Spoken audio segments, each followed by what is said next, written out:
Hello friends, आप सभी का स्वागत है आपके अपने यूट्यूब चैनल पे। आज की जो हमारी क्लास रहने वाली है, इस क्लास में हम देखने वाले हैं आपका जो साइकोलॉजी का ये प्रीवियस ईयर का क्वेश्चन पेपर है, इसको हम सॉल्व करने की कोशिश करेंगे।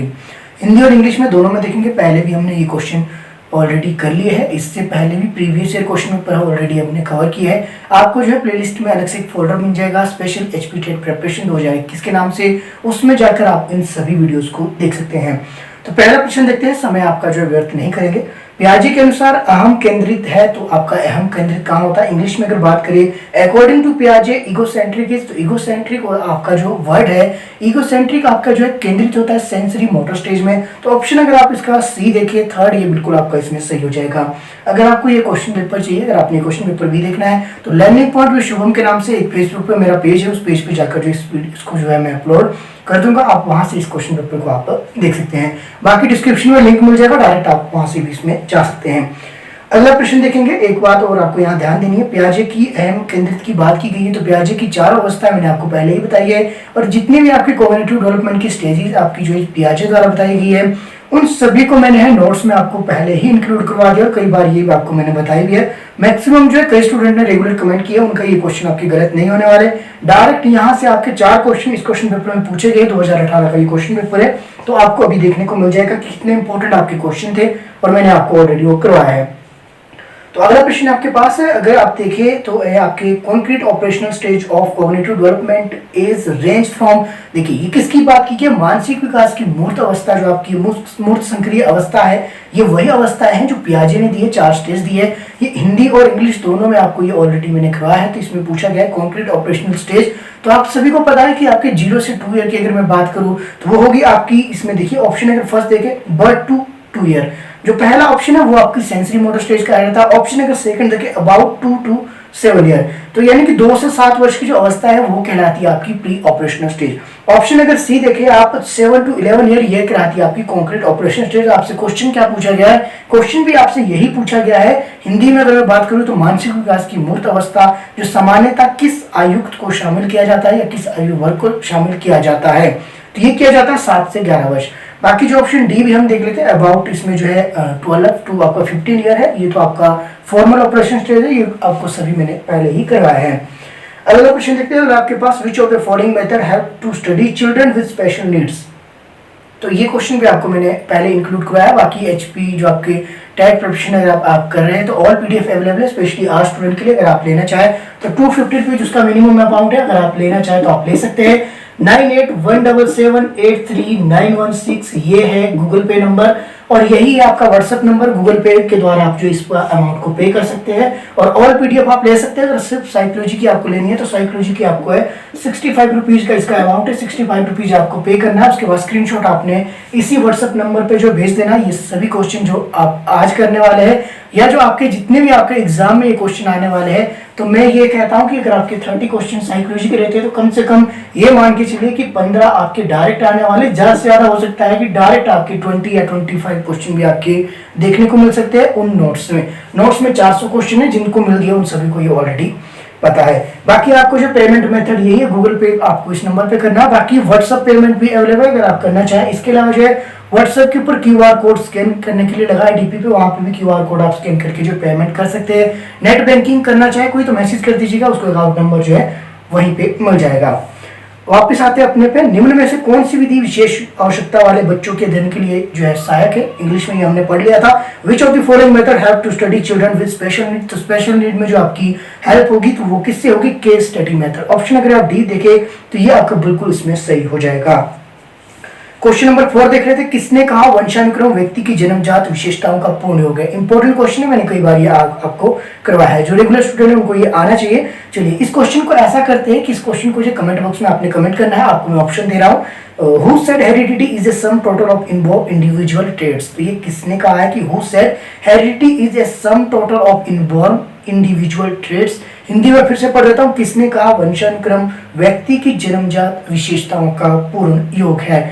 तो ये किसने कहा था? कि Douglas and Holland, BN Jha, Peterson और वुडवर्थ। ऑप्शन ए है Douglas and Holland, option B है बीएन झा, ऑप्शन सी है पीटरसन, ऑप्शन डी है आपके पास Woodson. Option A B C D, इस तरह से आप जो है इसमें अपने राइट आंसर कमेंट कर सकते हैं। देखते हैं कितने स्टूडेंट ने वो पीडीएफ पढ़ी और उस पीडीएफ के बाद जो है आप जो है इसका राइट आंसर दे पाते हैं या फिर नहीं। अगला प्रश्न है कि वह बच्चे जिनकी मानसिक आयु कालानुक्रम आयु से कम होती है क्या कहलाते हैं। ये क्वेश्चन भी हमने लास्ट में जो है एक हमने 2018 या 17 का जो हमने सॉल्व किया था क्वेश्चन पेपर, उसमें भी मैंने आपको बताया जो आपकी मानसिक आयु है, मानसिक आयु को बोला जाता है मेंटल एज। तो इसको ऐसे लिखा जाता है एम में, और दूसरा लिखा गया है कालानुक्रमिक आयु यानी क्रॉनिकल एज, जो आपका क्रॉनिकल ऑर्डर होता है यानी कि जो आपकी वास्तविक आयु है क्रॉनिकल एज, इंग्लिश में कहेंगे क्रॉनिकल एज सी है इस तरह से। और इसके अलावा जो इसको निकालने का फॉर्मूला है, इसको मल्टीप्लाई किया जाता है 100 के साथ। ये मैंने आपको कई बार कई वीडियो में बताया है। तो ये भी आपसे फॉर्मूला पूछा जा सकता है कि आपके जो आईक्यू लेवल का जो फॉर्मूला क्या है, तो ये होता है MA/CA मल्टीप्लाई बाय 100। इसमें क्या पूछा गया कि अगर किसी बच्चे की जो मानसिक आयु उसकी आयु से कम है। देखिए ये मैंने कई बार आपको निकालना बताया, इसमें इस वीडियो में आपको नहीं बताऊंगा क्योंकि इसमें आंकड़े नहीं दिए गए, हम क्वेश्चन पेपर के हिसाब से चलेंगे।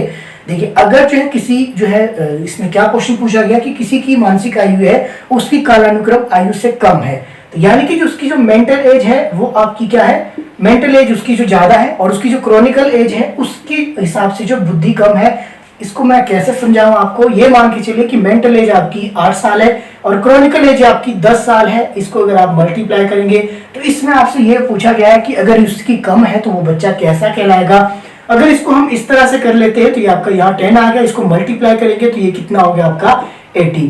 तो ये मैंने करना नहीं था, ये काफी लंबी हो जाएगी फिर वीडियो, इतना स्पेस मेरे पास फोन में नहीं है अवेलेबल।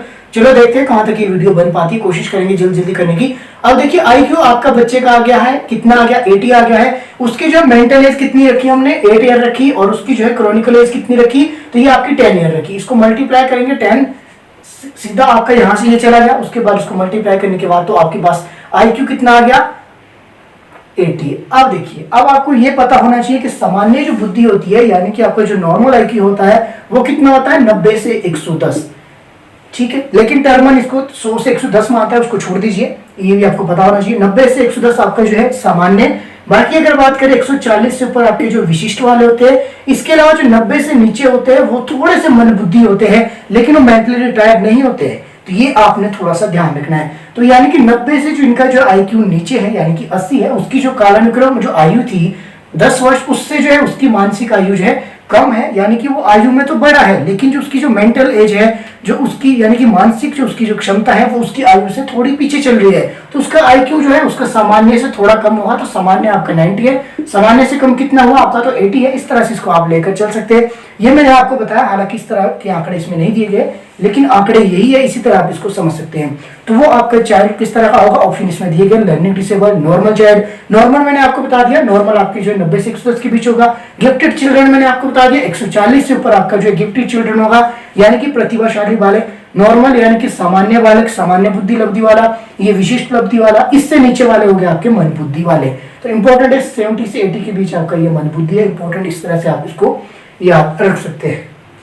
चलिए अगला प्रश्न देखते हैं। क्वेश्चन नंबर आपके पास 6 दिया गया है, निम्न में से शब्दों को न पहचाना किस प्रकार की अधिगम क्षमता है। तो ये क्वेश्चन भी मैंने आपको कई बार करवाया है, आपको जो है इसके ऊपर एक अलग से वीडियो भी बनी है लर्निंग डिसऑर्डर की, उसके ऊपर भी आप जाकर देख सकते हैं। प्लेलिस्ट में साइकोलॉजी का फोल्डर बना है, उसमें सभी टॉपिक इंक्लूड किए हैं जितने मैंने आपको करवाने थे, इंपॉर्टेंट करवा दिया। बाकी हम डिस्कस कर रहे हैं आजकल क्वेश्चन पेपर। तो इसमें डायरेक्ट देख लेते हैं, not being able to recognize word is which kind of the learning disability. इसमें बताया गया कि अगर आप जो शब्दों को नहीं पहचान पा रहे तो वो आपका किस तरह का जो लर्निंग डिसऑर्डर होगा, ये आपसे डायरेक्ट पूछा गया है। ऑप्शन आपके पास दिए गए हैं, डिस्ग्राफिया, क्या ये सही है, आप बता सकते हैं, वीडियो को पॉज कीजिएगा। ऑप्शन बी आपके पास डिस्कैलिकुलिया, आप वीडियो को फिर से पॉज कीजिएगा, क्या ये डिस्कैलिकुलिया होगा या फिर डिसलेक्सिया होगा। ऑप्शन सी आपके पास डिसलेक्सिया, तो डिसलेक्सिया आपका जो इस तरह से लिखा गया है डिसलेक्सिया। इसमें जो है आपने जो क्या करना है, इसमें आपने स्पेलिंग का विशेष ध्यान रखना है क्योंकि ये डिसलेक्सिया, एलेक्सिया, एप्रेक्सिया इस तरह के सेम देखने को मिलते हैं। वो मैंने उस वीडियो में डिटेल में बताया कि कौन कौन से डिसऑर्डर आपके किससे संबंधित है। लेकिन जो इसमें 3 ऑप्शन दिए गए आपके पास, डिस्ग्राफिया, डिस्कैलिकुलिया, डिसलेक्सिया, और एक चौथा दिया है आपके पास नन ऑफ दीज। इसमें से आपका एक सही है, इसमें आपने बताना है शब्दों को ना पहचान पाना कहलाता है डिसलेक्सिया। तभी ये मैंने लिखा ताकि आपको जो है थोड़ा सा इसको पहचानने में आसानी हो। तो डिसलेक्सिया आपको है शब्दों को ना पहचान पाने की जो ये अक्षमता है, ये डिसऑर्डर है, ये आपका जो ये चाइल्ड में होता है, तो ये आपने इंपॉर्टेंट है, याद रखना है। इसके अलावा ऑप्शन जो है बाकी के भी देख लेते हैं। ऑप्शन अगर आप फर्स्ट देखें अगर आपके पास क्वेश्चन पेपर है आप देख लेना।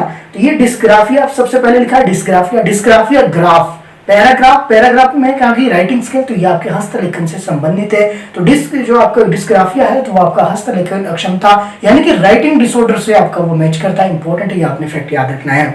अगला ऑप्शन अगर बी देखे तो ये है डिस्कैलिकुलिया, डिस्कैलिकुलिया कैलकुलेशन, कैलिकुलिया, कैलिकुलिया जो लास्ट का है उसको आप कैलकुलेशन के साथ इसको जो है मैच करने की कोशिश कीजिए। तो ये डिस्कैलिकुलिया आपका किससे है, कैलकुलेशन होती है आपकी मैथ में, तो ये मैथमेटिकल आपका डिसऑर्डर है। इंपॉर्टेंट, इस तरह से आप इसको याद रख सकते हैं।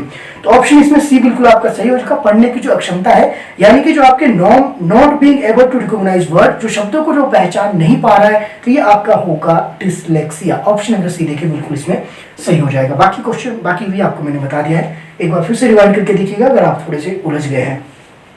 क्वेश्चन नंबर 7 है which one of these is not related to measure of central tendency. ये इंपॉर्टेंट क्वेश्चन तो नहीं है, लेकिन जो जेबीटी जो एंट्रांस है, जेबीटी एंट्रांस में इस तरह के क्वेश्चन आपके देखने को मिलते हैं, तभी ये क्वेश्चन मैंने इसमें इंक्लूड किया है। तो निम्नलिखित में से कौन केंद्रीय प्रवृत्ति की माप से संबंधित नहीं है। तो आपका जो कौन नहीं है, तो स्टैंडर्ड जो डिवीजन होता है, डेविएशन होता है, जो स्टैंडर्ड डेविएशन होता है यानी कि मानक विचलन होता है, वो आपका जो केंद्रीय प्रवृत्ति की माप से संबंधित नहीं है। बाकी मीन, मीडियम और मोड ये तीनों आपके जो है केंद्रीय प्रवृत्ति की माप से जो संबंधित है, यानी कि measurement of the central tendency होते हैं मीन, मीडियम और मोड। और कौन नहीं होता है, not related to be measure of the central tendency standard deviation. तो इंपॉर्टेंट है, ये थोड़ा सा आपका जो है मैथ की साइड को चला गया, आर्ट्स वाला को ये समझ नहीं आएगा। चलिए आगे देखते हैं, प्रत्यक्षीकरण के प्रत्यय की अवधारणा को किसने विकसित किया। तो ये क्वेश्चन भी आपको मैंने कई बार पढ़ा है। प्रत्यक्षीकरण का जो है ये किसने दिया था सिद्धांत, गेस्टालवादी विचारधारा ने। गेस्टालवादी विचारधारा से कौन थे, वर्धमान, कोहलर और कोफा, ये तीनों थे। ये मैंने आपको कई बार वीडियो में बताया है। बाकी थ्योरी से रिलेटेड वीडियो भी अलग से बनी है, उसको भी आप जाकर देख सकते हैं। डिस्क्रिप्शन में सभी के इंपॉर्टेंट के आपको लिंक भी मिल जाएंगे, उसमें भी आप जाकर देख लेना।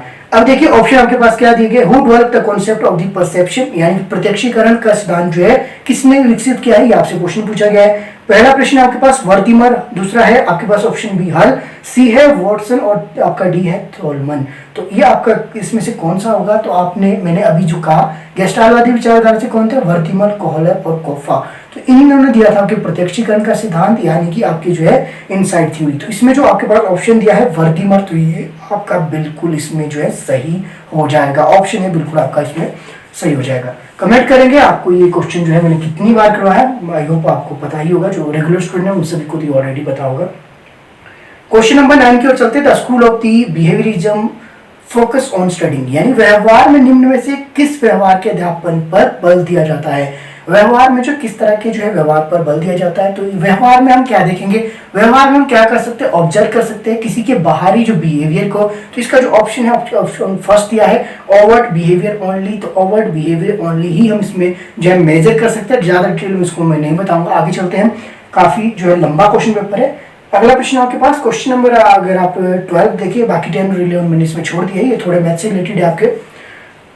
क्वेश्चन नंबर 12 है सहशैक्षणिक मूल्यांकन में निम्न में से कौन सा क्षेत्र शामिल नहीं है। What are the field not covered in co scholastic evaluation. तो को स्कूलिस्ट आपकी जो इवैल्यूएशन है उसमें कौन सा जो आपका जो है कौन सा इसमें जो है कौन सी फील्ड इसमें जो है कवर्ड नहीं है, नॉट कवर्ड है। तो कौन सी नहीं है, तो ये आपकी शैक्षिक इसमें जो विषय होगा यानी कि एकेडमिक सब्जेक्ट, ये आपकी इसमें इंक्लूड नहीं है। तो ऑप्शन इसमें सी बिल्कुल सही है। बाकी के ऑप्शन अगर आप देखें तो बाकी के ऑप्शन है सोशल एंड फिजिकल डेवलपमेंट, इसके अलावा human value, health and cleanness, तो ये सभी विषय है। कौन सा नहीं है, तो एकेडमिक जो सब्जेक्ट है ये आपकी इसमें जो है शामिल नहीं है। इंपॉर्टेंट है, किसकी बात की जा रही, इवैल्यूएशन है, को स्कूलिस्टिक इवैल्यूएशन की। अगला है आपके पास क्वेश्चन नंबर 30 देखे, तो इवैल्यूएशन क्या है। तो इवैल्यूएशन क्या है, तो इवैल्यूएशन आपकी क्वांटिटेटिव और क्वालिटेटिव दोनों तरह से ये हो सकती है। तो ऑप्शन इसमें जो सी देखे बोथ ए और बी आपका बिल्कुल इसमें सही हो जाएगा। कहावत है कि क्या कहावत है, अंगूर खट्टे हैं से संबंधित है, ग्रेप्स आर सोर, ये एक कहावत है, एक ये मुहावरा है, प्रोवर्ब है, ये आपकी क्या है, ग्रेप्स आर सोर, इट्स रिलेटेड टू, ये किससे आपको जो दर्शा रहा है, क्या ये आपका जो रिग्रेशन है, एग्रेशन है, कंपेंशन है या फिर आपका रेशनलाइजेशन है। तो ऑप्शन अगर डी देखिए रेशनलाइजेशन यानी कि प्रतिपायन है। तो ये आपका क्या होगा, प्रतिपायन है कि अंगूर खट्टे हैं कि कोई बात नहीं, अगर उस तक पहुंच नहीं पा रहे हैं तो बाद में जो है किसी तरह जो अपने को मना लेना, तो ये आपका प्रतिपायन है कि कोई बात नहीं, ये वैसे भी खट्टे थे तो मुझे नहीं खाने। हो सकता है कुछ लोग कहे कि मुझे तो खाने हैं लेकिन मुझे तो सच्ची में नहीं खाए। चलिए वापस आते हैं अपने टॉपिक पे, क्वेश्चन नंबर 15 देखते हैं। Assessment of the learning takes into account the following except, देखिए और क्वेश्चन आपसे पूछा गया कि इनमें से कौन सा अधिगम आकलन में नहीं आता है। तो assessment for learning takes into accounts the following except, आपका जो इसमें कौन सा नहीं आएगा, नीड ऑफ द स्टूडेंट्स आपका आएगा, लर्निंग स्टाइल ये आपका इसमें नहीं आएगा, मिस्टेक ऑफ द स्टूडेंट ये भी आएगा, स्ट्रेंथ ऑफ स्टूडेंट ये भी आएगा। तो इसमें से कौन सा नहीं आएगा, लर्निंग स्टाइल, अधिगम का तरीका।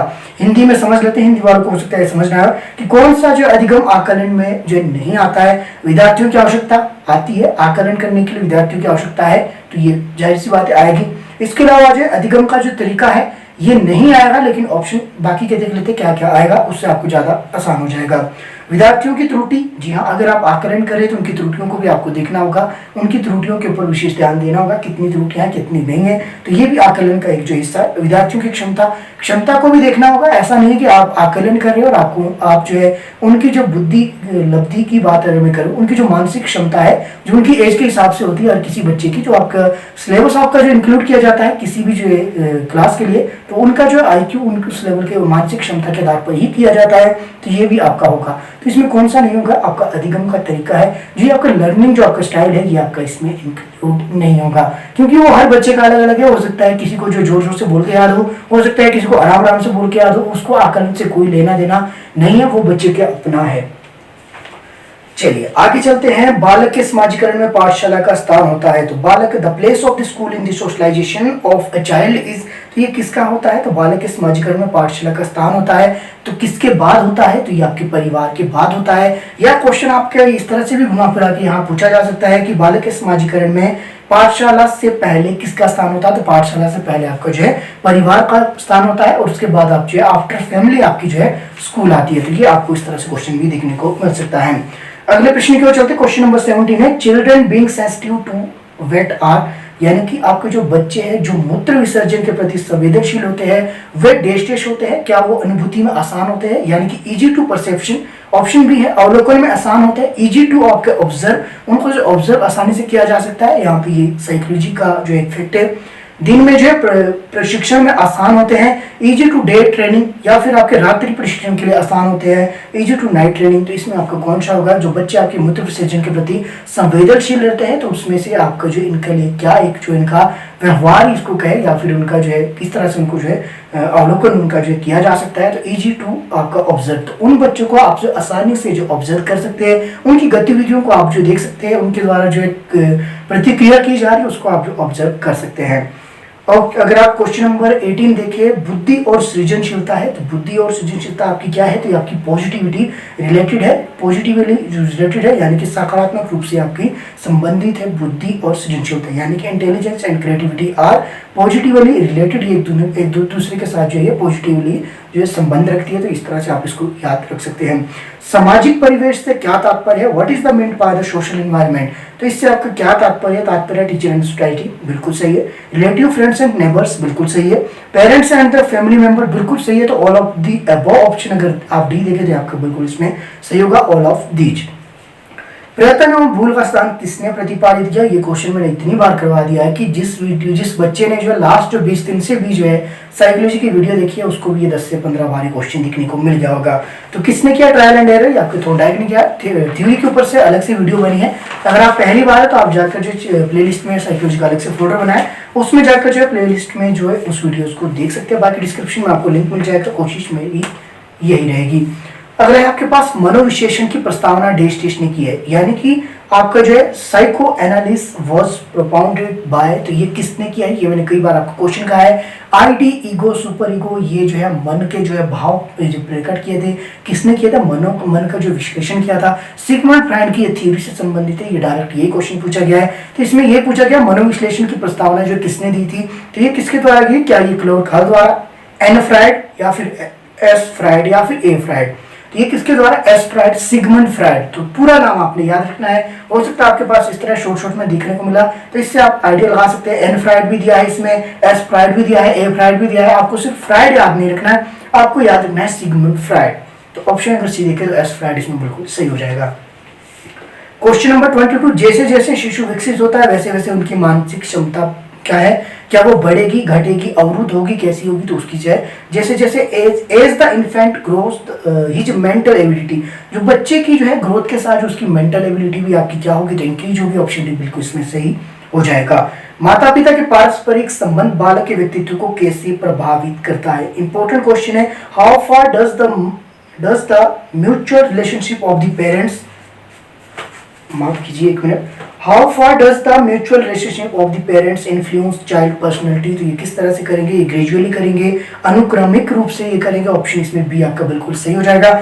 जल्दी जल्दी करते हैं, मुझे लग रहा है कि कहीं आपकी जो है मेरे फोन की जो है मेमोरी फुल ना होगी, इसलिए थोड़ा सा जल्दी चलेंगे।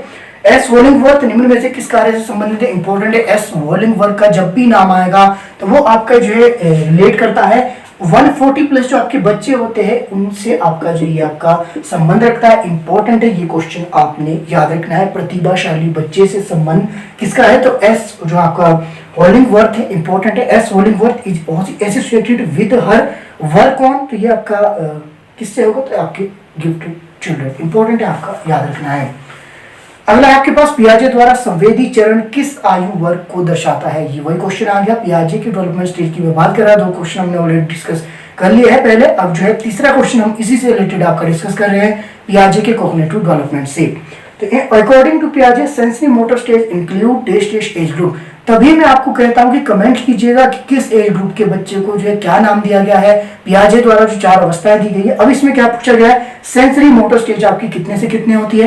तो आई होप आप सभी को पता होगा। तो सेंसरी मोटर स्टेज आपकी कहा जाता है कितने से? तो जन्म से लेकर जो है 2 वर्ष के बच्चे। और अगर आप ऑप्शन इसमें जो है सी देखेंगे बिल्कुल आपका सही हो जाएगा। और आपका ये किससे होगा? सेंसरी मोटर स्टेज आपकी बर्थ से लेकर जो 2 ईयर तक होगी। बाकी जो है आप कमेंट करना चाहे तो कमेंट कर सकते हैं कि 2 से 7 वर्ष के बच्चे को क्या कहा जाएगा, 7 से 11 वर्ष के बच्चे को क्या नाम दिया गया है, 11 से ऊपर वाले बच्चों को आपके क्या कहा गया है, पियाजे द्वारा जो है किस अवस्था में उसको रखा गया है। Later childhood is also known as, तो आपका जो उत्तर बाल्यावस्था है उसको जो किस और नाम से भी जाना जाता है? तो उसको कहा जाता है गिरोह अवस्था, उसको कहा जाता है क्योंकि बच्चे जो गैंग में रहना शुरू कर देते हैं। ऑप्शन ए आपका बिल्कुल इसमें फर्स्ट वाला ही सही होगा, ज्यादा इसके ऊपर विश्लेषण करने की जरूरत नहीं, आप सभी को ये पता है। मानसिक स्वास्थ्य शब्द किसने दिया? पहली बार द टर्म आपकी mental hygiene was given by, तो ये किसके द्वारा दिया गया था? William Schweitzer. तो ऑप्शन अगर आप बी देखें तो ये बिल्कुल आपका इसमें सही हो जाएगा। मेंटल हाइजीन शब्द किसने दिया? तो विलियम आपके स्विट्जर ने। तो पहली बार इसने ही दिया था, इसके ऊपर जो है कोई कंट्रोवर्सी भी कई बार देखने को मिली है। अलग अलग क्वेश्चन पेपर में अलग अलग आंसर है, लेकिन अगर आप इसको डिटेल में पढ़ेंगे तो ऑप्शन बी ही इसका बिल्कुल इसमें सही हो जाएगा। आगे चलते क्वेश्चन नंबर आपके पास 28 दिया है, ये सीरीज डी है, 2018 का ये क्वेश्चन पेपर है, टीजीटी आर्ट्स का मे बी। हाँ, तो व्यवहारवाद का जनक, ये क्वेश्चन आपको कई बार मैंने बताया, यानी who is the father of the behaviourism, तो ये किससे संबंधित है? जेबी वॉटसन आपके जो है फादर ऑफ बिहेवियरिज्म भी कहते हैं। इंपॉर्टेंट है, ये आपने याद रखना है।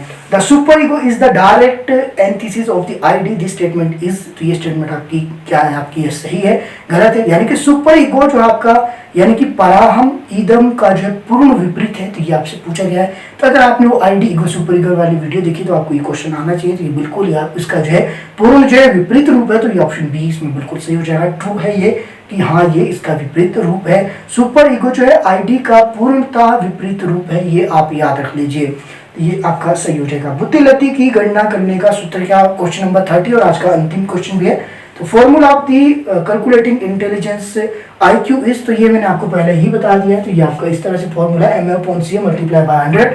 लेकिन जो है इससे जो क्वेश्चन पेपर में ये कैसे पूछा गया था, MA/CA मल्टीप्लाई बाय 100, तो ये आपका इस हिसाब से इसमें सही होगा। तो ऑप्शन अगर आप इसका बी देखें तो ये आपका बिल्कुल इसमें सही है। तो ये मैंने आपको कई बार पहले भी बताया, इस क्वेश्चन पेपर को सॉल्व करने से पहले भी बताया। हालांकि क्वेश्चन पेपर में आज ही मुझे ये देखने को मिला, लेकिन मैंने कहीं पढ़ा था तभी मैं आपको बार बार बताता हूँ कि इस तरह से भी इसको लिखा होता है। कई बार इस तरह से भी आपको ये घुमा फिरा के दिया जाएगा, ऊपर CA दे दिया, नीचे MA दे दिया, यहाँ पे आगे CA दे दिया, MA इधर दे दिया, या 100 आपके MA के बाद दे दिया। इस तरह से ये देखने को मिल सकता है, तो इसमें आपने कंफ्यूज नहीं होना। बाकी आज का क्वेश्चन पेपर ये आपका कंप्लीट हो गया, साइकोलॉजी का ये सेक्शन था।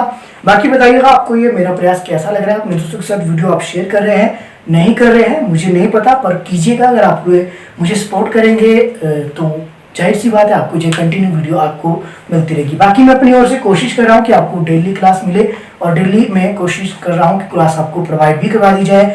समस्या ये है कि मैं आपके लिए वीडियो बनाता हूँ फ़ोन से और फ़ोन में जो है इतना स्पेस अवेलेबल नहीं है, एक समय में एक ही वीडियो रिकॉर्ड की जा सकती है। जब तक वो अपलोड नहीं होगी तब तक जो है दूसरी वीडियो को जो है रिकॉर्ड करना मुश्किल है।